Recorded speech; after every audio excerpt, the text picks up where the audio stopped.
I want to be the first to say everyone has the ability to become a polymath.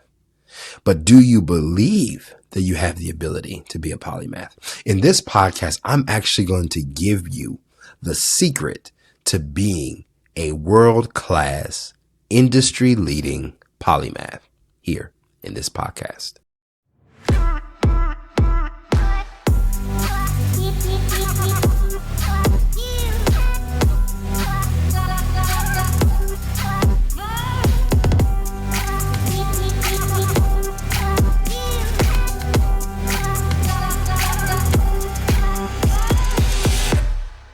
Ladies and gentlemen, welcome to Shifts and Ladders. You know who it is. It's Ryan Robinson. I'm here in a different setting. I'm actually on the road this time filming this podcast, and I couldn't let the topic go of being a polymath. And one of the things I wanted to just nail down is, how does one become a polymath? Okay. And just to recap last podcast, we want to talk about why they're so important to culture. These days, if you're talking about Elon Musk, if you're talking about Steve Jobs, to name a few, if you're going way, way back, Leonardo da Vinci, Michelangelo, those individuals were contemporaries as well as industry leading and historical figures in our lifetime because they had a major influence in how culture has been cultivated and the items that they created and the industries that they impacted with their information. Also, if you want to go even further back, we talked about King David. King David was a warrior. He was a worshiper. He was a king. He was a priest. He was a prophet. He was all those things. Even the apostles in the Bible were had more than one occupation. Not only were they apostles or students, Peter, for example, was a fisherman. So he had a particular gift set and skill set that was not anchored, no pun intended, on just ministry. He had another gift set. So it's important for us to understand that everyone has been given a measure of ability and capability. And we're going to jump right into it. First, you have been given a level of ability. Now, I'm going to go to the parable of the talents. I believe it is in Matthew chapter 25. I believe it might be something like that. But what I want to say here is, matter of fact, let me look it up. I was right. I knew it. So I want to go to the parable of the talents. And this is important because there is something that God has given us that actually allows us to be a polymath. And as I provided examples before, there's some scriptural evidence that actually confirms that you have been given at least one gift and what to do with that gift.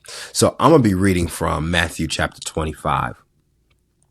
And Matthew chapter 25 has the parable of the talents. That's where it's held. So it says this, it's for it will be like a man going on a journey who has his servants and entrusted them with his property. To one, he gave 5 talents. To another, he gave 2, and another he gave 1. Here it is, to each according to his ability. Okay. Then he went away. He who had received 5 talents went at once and traded with them, and he made 5 more talents. So he who had 2 talents made 2 more talents. But he who had received the 1 talent went and dug it in the ground and hid his master's money. Okay, so I'm going to stop there. There's a longer piece to this particular scripture, but I want to just stop there. The Bible clearly articulates and says that he who had the talents, in this case, talents was, I believe, about 6 months of wage, depending on what society you're in. So he gave these individuals a measure of talent. Here it is, according to their ability. This is the key. Everyone has ability. and everyone has been given a measure of ability. You may be good at multiple things. You might be able to sing, play music, and draw. Okay. You might be able to speak. You might be able to write, and you might be able to, I don't know, do something else. Or you might just be good at listening to folk, whatever the case is. Okay. But it is up to you to discover what that ability is. So you can't sit here and say, I don't have the ability to become a polymath. You actually do. It's only because you have yet to cultivate and be curious enough to dig in for it. Now, we talk about people being lifelong learners, and I am one of those. I love podcasts. I mean, clearly I'm on a podcast or I make one, but I listen to a plethora of podcasts. I read and listen to a lot of books. I gain a lot of information. I talk to people, almost annoyingly. If you ask other people who have known me for a long time, I really love to connect and gain information. Okay. And what happens is when you gain information, you actually are, in many cases, investing those talents into more talents. So the more you learn about your natural ability to sing, play music, whatever the case is, that particular gift will begin to bear fruit and multiply in ways that you may have never thought of. But also, there is almost a common thread to the things that you either have interest in and the things that you are talented in.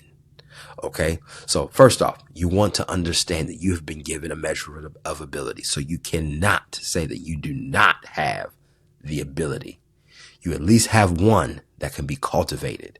And it's time for you and for myself to cultivate that one. Now, I want to preface everything with this, if I can put an asterisk here. You as an individual have not been gifted with everything. You have been given a measure of creative expression. Therefore, that creative expression comes out in the areas you're naturally talented in. You have a gift in. It may be a spiritual gift that actually informs the way you connect with people.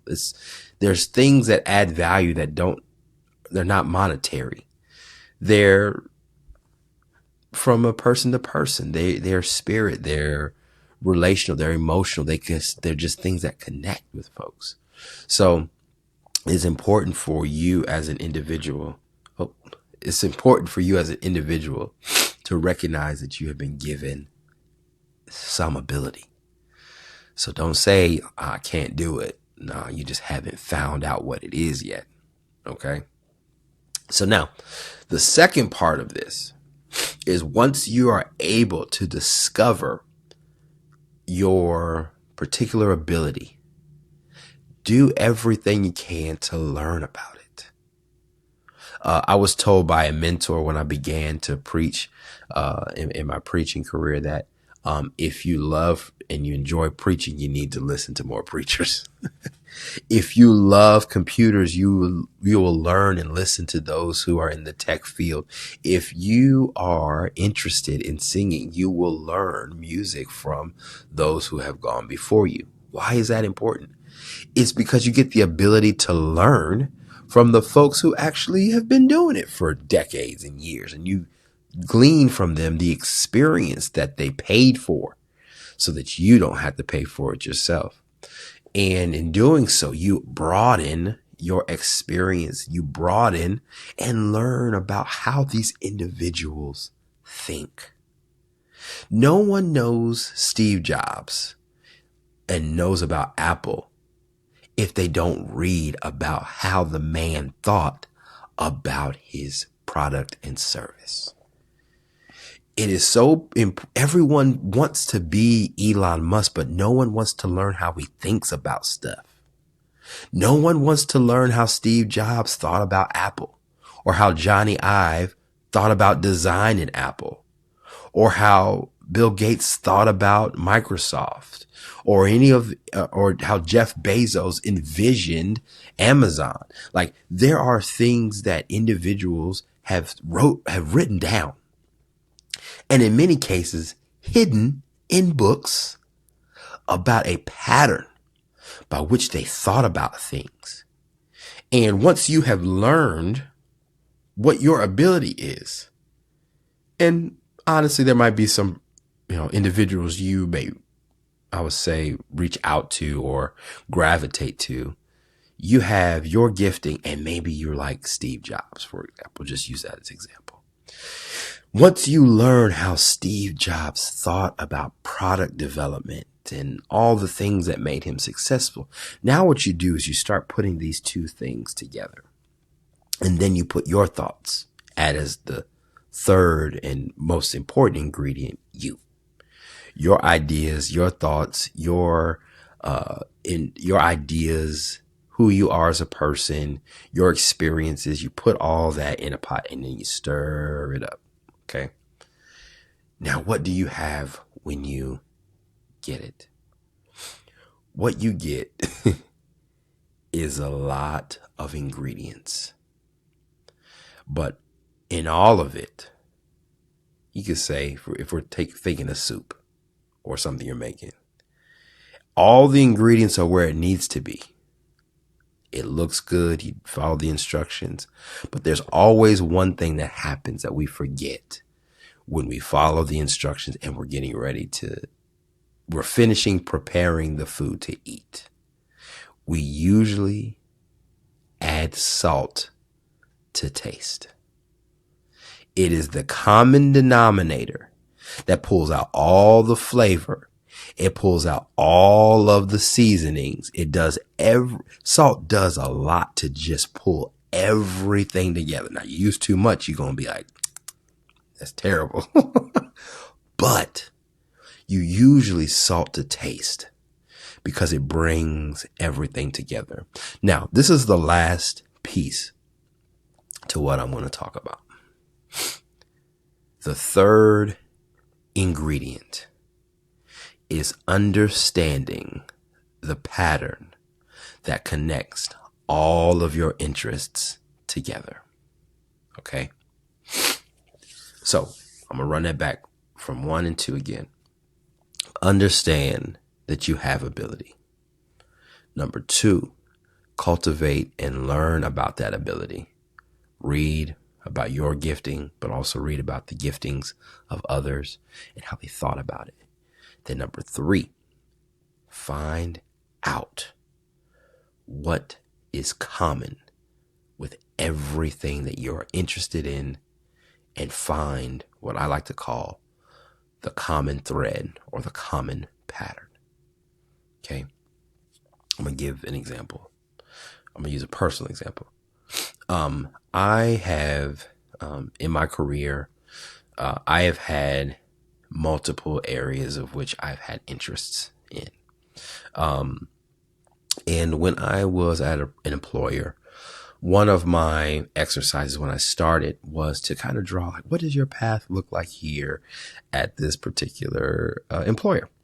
So I had no idea what to draw. So I drew actually 2 rivers. We had to draw a river and what we envisioned our career to be. And in this case, I actually drew 2 rivers. One with my ministry experience, the other one with my corporate business aspirations. And the facilitator said, why'd you draw 2? I said, well, I don't want to give up both of them. But at some point I feel like I got to choose. Well, I got to choose ministry, or if I need to choose business and career.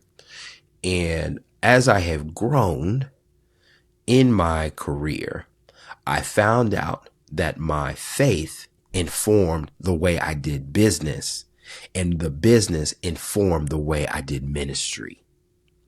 So I found this common pattern that they didn't have to be separate. They were able to come together.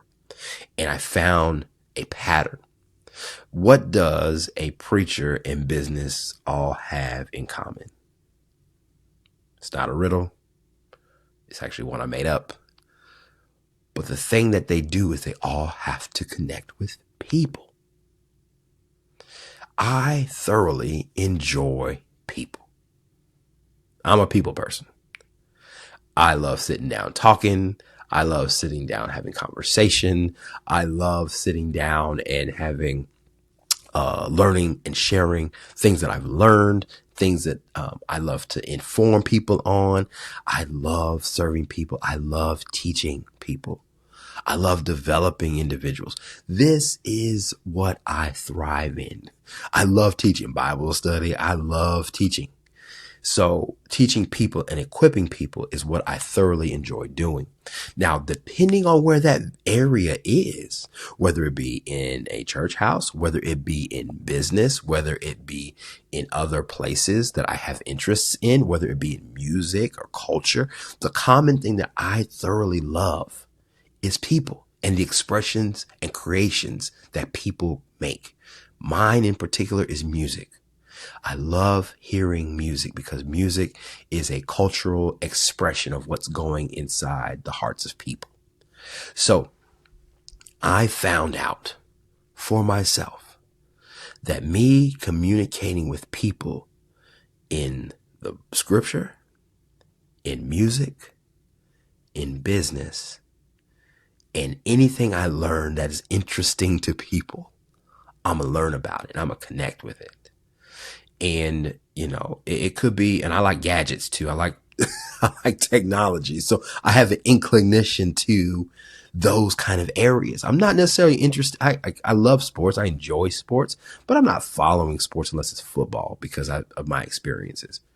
But I'm not having any other conversation around baseball or anything like that. You won't find me in that area. But where you will find me is in the tech space, in the music space, in the football space, in just athletics, general athletics, period. You're going to find me there. And you'll find me in other creative expressions. Like I like paintings. I love reading about and looking at interior design. I just enjoy that kind of stuff. And I enjoy learning about how people think about things.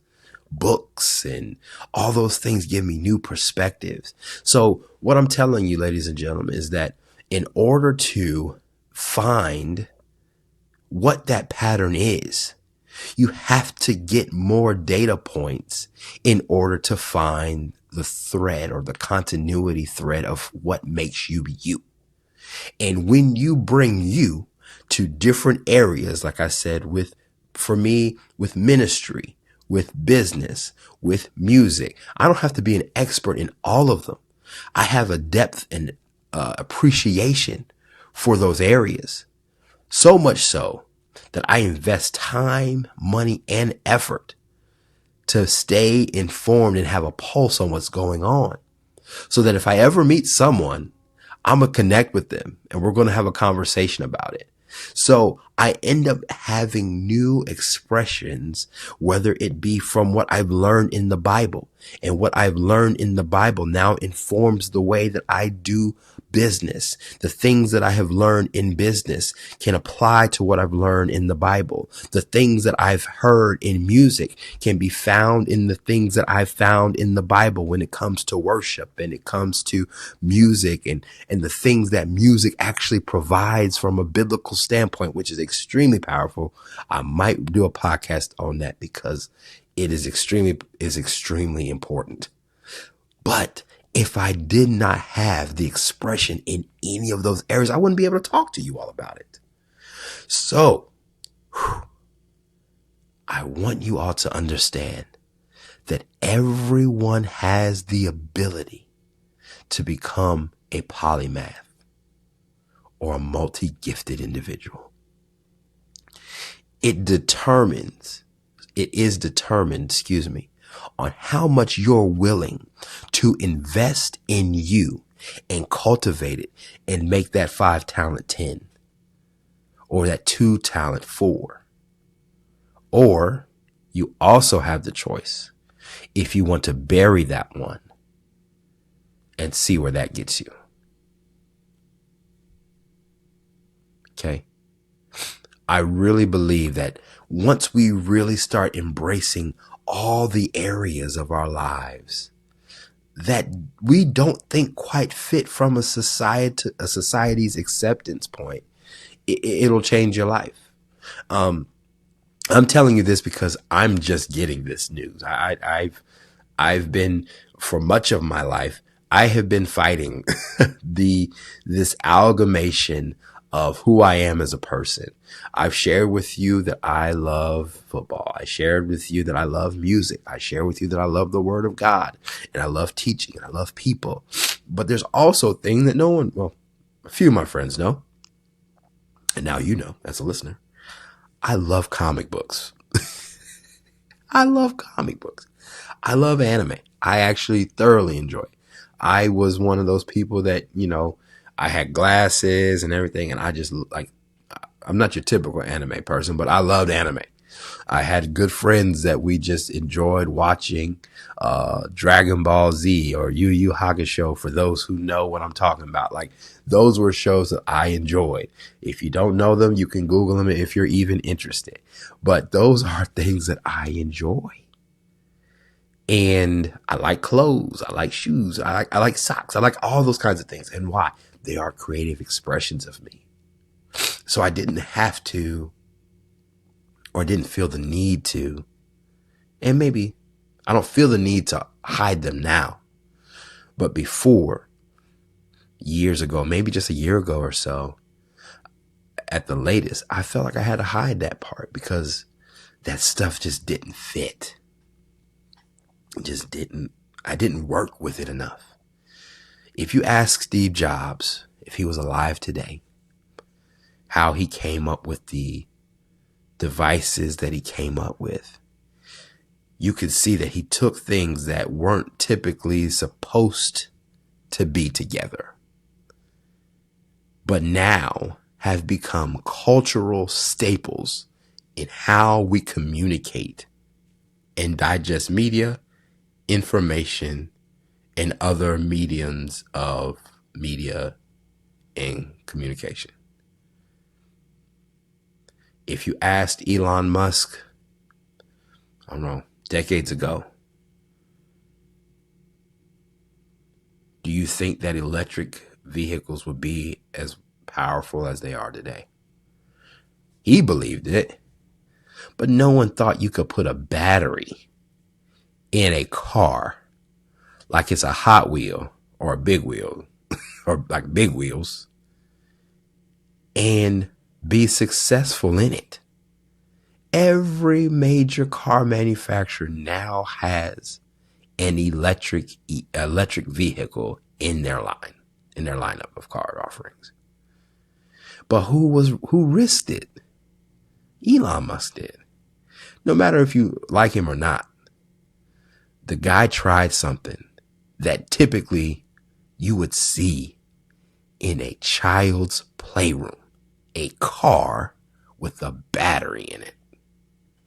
Now, do you see how amazing this is?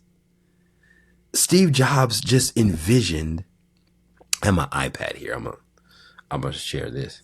Oh man, we going in on this. I enjoy iPads thoroughly. When Steve Jobs was CEO at Apple, one of the things he decided to do was he took a laptop. He popped the buttons off of it. He took the screen off and basically said, I want it to be like this, a sheet of glass. A sheet of glass. I want to make something that's like a sheet of glass that you interact with. That takes some balls, some courage to be like, look, the way we have things now in a laptop form is great, but I want to go further. I don't even want to have keys on the thing no more.